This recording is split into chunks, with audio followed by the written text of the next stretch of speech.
16 अप्रैल और 17 अप्रैल का दिन तुला राशि के लोगों के लिए कैसा होने वाला है। जय माता दी दोस्तों, आप सभी का स्वागत है हमारे YouTube चैनल अमृता एस्ट्रो में।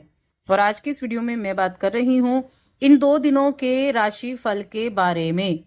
ये 2 दिन आपके लिए कैसे रहेंगे, इन 2 दिनों में ग्रहों की स्थिति क्या होगी, नक्षत्र क्या होंगे, किस तरह के परिवर्तन आपको देखने को मिलने वाले हैं। तो सबसे पहले इन 2 दिनों के तिथि, नक्षत्र और योग के बारे में बात कर लेते हैं। अब देखिए 16 अप्रैल का दिन, ये दिन बुधवार का दिन है। कृष्ण पक्ष की तृतीया तिथि दोपहर तक, उसके बाद चतुर्थी तिथि लग जाएगी। अनुराधा नक्षत्र है और ये नक्षत्र शुभ नक्षत्रों की श्रेणी में आता है। योगों की अगर मैं बात करूं तो इस दिन 2 बड़े ही उत्तम योग बने हैं। पहला सर्वार्थ सिद्धि योग बना है और दूसरा अमृत सिद्धि योग बना है। और इन योगों में जब आप किसी भी काम को करते हैं तो उसके सिद्ध होने के ज्यादा चांसेस हो जाते हैं। चंद्रमा वृश्चिक राशि में है, जहां चंद्रमा नीच के होते हैं, सूर्य उच्च के हैं और अश्विनी नक्षत्र में भी हैं। इस दिन के राहु काल का समय दोपहर 12:21 से 1:58 तक रहेगा। 17 अप्रैल का दिन, ये दिन गुरुवार का दिन है। कृष्ण पक्ष की चतुर्थी तिथि शाम 3:23 तक, उसके बाद पंचमी तिथि लग जाएगी। अनुराधा नक्षत्र सुबह तक, उसके बाद ज्येष्ठ नक्षत्र रहेगा। योग की अगर मैं बात करूं तो देखिए कुबेर का योग इस दिन बना हुआ है, जिसको बोलते हैं वरयान योग। और जो चंद्रमा है वो वृश्चिक राशि में है। इसके अलावा जो योग है वो सर्वार्थ सिद्धि योग भी रहेगा। तो योग तो बहुत ही अच्छे बने हुए हैं दोनों दिनों में। अब इस दिन के राहु काल का समय नोट करें, जो दोपहर 1:58 से 3:34 तक रहेगा। ये हो गई हमारी ग्रहों की स्थिति। अब इसी के आधार पर चलिए जान लेते हैं ये दिन आपके लिए किस तरह के परिवर्तन लेकर आएंगे। आगे बढ़ने से पहले छोटा सा निवेदन है, चैनल पर पहली बार आए हैं और अभी तक चैनल को सब्सक्राइब नहीं किया है तो सब्सक्राइब कर लें। और अपनी कुंडली दिखाना चाहते हैं तो स्क्रीन पर नंबर मिल जाएगा या डिस्क्रिप्शन में आपको नंबर मिल जाएगा। तो देखिए यहाँ अगर हम बात करें आपकी हेल्थ की, तो आज हेल्थ के मामले में दिन बड़ा अच्छा दिखाई दे रहा है। ऐसा कोई बड़ा हेल्थ इश्यू आपको नहीं दिखाई दे रहा है। जो कुछ थोड़ा बहुत अगर आपको दिक्कतें चल भी रही थी तो वो भी ठीक होती हुई दिखाई देंगी। बाकी हम करियर की बात करें, वित्तीय स्थिति यानी कि फाइनेंशियल कंडीशन की भी बात करें तो उन मामलों में आज का दिन काफी अच्छा बना हुआ है। व्यवसाय आपका गति पकड़ेगा और जो भी अरमान है आपके, जो भी आप प्राप्त करना चाहते हैं, कहते हैं अरमानों को पंख लगना, कुछ वैसी स्थितियां आपके लिए रहने वाली हैं। तुला राशि के जातकों के लिए इस समय किसी भी तरह के ऑफिस में अगर कोई परेशानी चल रही थी तो उससे निजात पाने के लिए आज आप पहल कर सकते हैं। ये चीजें आपके लिए आज के दिन रहने वाली हैं, किसी तरह की पहल आप करते हुए दिखाई देंगे। देखिए वृश्चिक राशि में यानी आपके दूसरे भाव में चंद्रमा है। चंद्रमा का गोचर चीजों को बदलने में आपकी मदद करेगा। कुछ जीवन में परिवर्तन आपको देखने को मिल सकते हैं। चीजों को धीरे धीरे आप पूरा करने की कोशिश करेंगे। जल्दी से किसी नतीजे पर ना पहुंचे, जितना आराम से धैर्य के साथ काम करेंगे उतना ज्यादा आपके लिए अच्छा होने वाला है। आज का दिन उस मामले में भी ठीक है कि जब अगर आपके मन में या ऑफिस में बहुत दिनों से कुछ पदोन्नति की बातें चल रही थी तो वहां से कोई डिसीजन आपके लिए काम का यानी कि खुश देने वाला हो सकता है। कोई ऐसा डिसीजन लिया जा सकता है और ये उस डिसीजन का अंतिम चरण भी हो सकता है। तो सबसे पहली चीज तो ये होगी, अपने अधिकारियों को किसी भी प्रकार का नकारात्मकता का कारण ना दें। कोई नेगेटिविटी अपने आसपास ना रखें जिससे कुछ नेगेटिव रिएक्शन हो, तो इसका ध्यान रखें।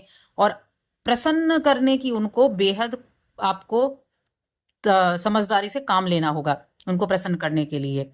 अगर आप फाइनेंशियल किसी फील्ड से जुड़े हुए हैं, फाइनेंस के फील्ड में आप काम करते हैं, तो ये दिन आपके लिए है, बहुत मददगार दिन साबित होगा। बस ख्याल रखें कि थोड़े से चुनाव जो किसी भी चीज को लेकर कर रहे हैं वो चुनाव आपके थोड़े से ठीक होने चाहिए, बाकी तो चीजें अच्छी रहेंगी। और घरेलू मामलों में आज निर्णय आप ले पाएंगे। घरेलू मामलों में लिए गए निर्णय आपके लिए अच्छे रहेंगे। अब रिश्तों की बात करें तो प्रेम जीवन के मामले में, प्यार के मामले में अगर आपका हाल फिलहाल में ब्रेकअप हुआ है तो थोड़ा यादगार दिन नहीं रहने वाला है, क्योंकि कुछ पुरानी चीजों को याद करने में दिन जाएगा आपका। और अगर बात की जाए वैवाहिक जीवन की, तो देखिए वैवाहिक जीवन के मामले में आज का दिन अच्छा रहने वाला है। आज कोई परिचित आपके घर भी आ सकता है और उनके आने से कुछ चीज़ों को आप डिले कर सकते हैं, यानी काम आपने पहले से सोच कर रखे हों और वो आपको डिले करने पड़ जाएं, तो ऐसी चीज़ें भी यहाँ हो सकती हैं। और यहाँ देखा जाए तो जो पारिवारिक स्थितियाँ हैं वो आपकी ठीक ठाक बनती हुई दिखाई दे रहे हैं, यानी कि पारिवारिक माहौल अच्छा रहेगा, परिवार के बीच में एक सामंजस्य बना रहेगा, भाई बहनों का सपोर्ट भी देखने को मिलेगा। तो पारिवारिक जीवन बेहद शानदार आज रहने वाला है। कोई पड़ोसी, कोई दोस्त, कोई रिश्तेदार, इसकी वजह से थोड़े से वैवाहिक जीवन में अनबन की गुंजाइशें दिख रही हैं, तो बस इस चीज का काम थोड़ा ध्यान रखें। और एक चीज और है कि हो सकता है कि काम का प्रेशर ज्यादा हो जाए, काम का बोझ ज्यादा हो जाए, जिसकी वजह से कुछ तनाव खींच की वजह बन जाए, क्योंकि चंद्रमा नीच के हैं द्वितीय भाव में, तो ये भी रह सकता है। तो ऐसे में क्या करना है, थोड़ा सा अपने आप पर काबू रखना है ताकि अपनी इस जो दिनचर्या है उसको ठीक से रख सकें। थोड़ा काबू पेशेंस के साथ काम करें। अब 17 अप्रैल की हम बात कर लेते हैं। देखिए दोनों दिन चंद्रमा वृश्चिक राशि में है, हालांकि वृश्चिक राशि से निकल जाएंगे आज ही। अब यहाँ जो योग बने हैं, सर्वार्थ सिद्धि योग बना है, वरयान नाम का योग भी बना हुआ है जिसके स्वामी कुबेर होते हैं। और देखिए योगों का प्रभाव कहीं ना कहीं आपको देखने को मिलता है। जैसे जो 16 अप्रैल को योग बने हुए हैं, तो उस योग में ज्यादातर चांसेस होंगे कि जिस काम को लेकर आप बहुत हार्डवर्क के जरिए कर रहे हैं उसमें अच्छे चांसेस मिलने के ज्यादा योग बने हुए हैं। उसी तरह से इस योग के बनने से ये दिन भी आपके लिए अच्छा होने वाला है। गुरुवार का दिन है और तुला राशि है, तो यहाँ जब आप दिन की शुरुआत करेंगे तो अपने गुरुजनों को, अपने माता को, अपने घर में जो महिलाएं हैं उनको आदर सम्मान के साथ नमस्कार करके आप अपने किसी कार्य की शुरुआत करेंगे तो ज्यादा अच्छा रहेगा। इसके अलावा फाइनेंशियल कंडीशन ठीक है। स्टूडेंट्स के लिए दोनों दिन जो है वो ठीक होने वाले हैं। कंपटीशन की तैयारी कर रहे हैं तो ये समय बहुत अच्छा है। जिस चीज के याद करने के पीछे आप लगेंगे उसको अच्छे से कंठस्थ आप कर पाएंगे। प्रेम जीवन, वैवाहिक जीवन दोनों में थोड़ी सी सावधानी रखनी है, किसी तरह की जल्दबाजी नहीं करनी है और थोड़ा सा वाणी पर कंट्रोल करना होगा, क्योंकि आपकी वाणी की वजह से थोड़ी यहाँ प्रॉब्लम दिखती हुई दिखाई दे रही है, तो वाणी की वजह से थोड़ी सी दिक्कत आपको देखने को मिल सकती है। बाकी चीजें जो है वो ठीक ठाक रहने वाली हैं। योग का प्रभाव जरूर रहेगा और योग की वजह से आपके कई रुके हुए कार्य भी बन सकते हैं, तो ये भी चीजें आपके लिए यहाँ रहने वाली हैं। अब शेयर मार्केट वगैरह की बात करें तो देखिए शेयर मार्केट के मामले में कहूंगी थोड़ा सा ध्यान रखें। ध्यान रखना बहुत जरूरी है। जल्दबाजी में किया गया कार्य आपको बहुत बड़ी मुसीबत में डाल सकता है। मुसीबत यानी कि आपका कोई गलत इन्वेस्टमेंट आपके पैसे को बर्बाद कर सकता है, तो थोड़ा सा वहां आपको ध्यान देने की आवश्यकता होगी। बाकी कुछ अच्छी चीजें भी होंगी। कोई आपका पुराना किया गया इन्वेस्टमेंट है उसके जरिए आपको अच्छे लाभ की उम्मीदें बनती हुई दिखाई दे रही हैं और ये समय आपके लिए सुबह से शाम तक के लिए है। देखिए किसी भी काम को करना चाहते हैं और कोई आपका ऐसा कार्य है जहां से रिजल्ट आज मिलने की संभावना थी, तो वो रिजल्ट भी आपको जरूर मिलने वाला है और आज के दिन आपके लिए ऐसी कोई खुशखबरी जरूर मिलने वाली है।